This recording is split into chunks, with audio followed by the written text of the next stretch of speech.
उत्तर बंगालमा पछिल्ला केही दिनदेखि लगातार वर्षाका कारण जलपाइगुडी जिल्लासहित डुवर्सका केही क्षेत्रमा बाढको स्थिति उत्पन्न भएको छ।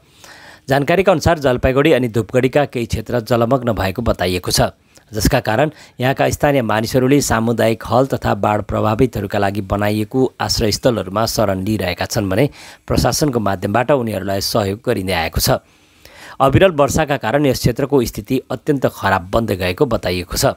लगातार वर्षाले गर्दा स्थितिमा सुधार हुन नसकेको पनि बताइएको छ।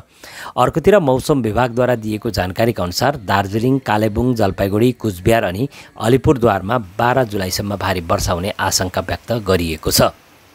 स्पष्ट छ, यदि अझै वर्षाको आशंका व्यक्त गरिन्छ भने जल जमावको समस्याबाट चाँडै मुक्ति पाउने आशा गर्न सकिँदैन। मानिसहरूले अझै केही दिन राहत शिविरहरूमा नै आफ्नो दिन काट्नुपर्ने स्पष्ट देखिएको छ।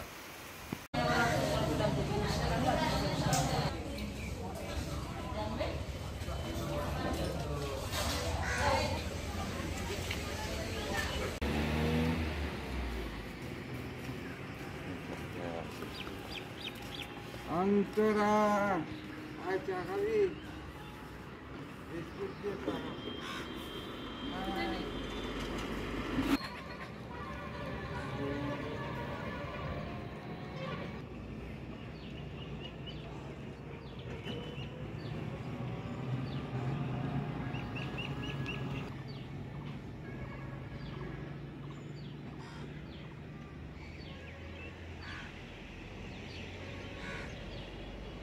মিউনিসিপাল দিকে অবশ্য আমি নিজেরটা দেবো তো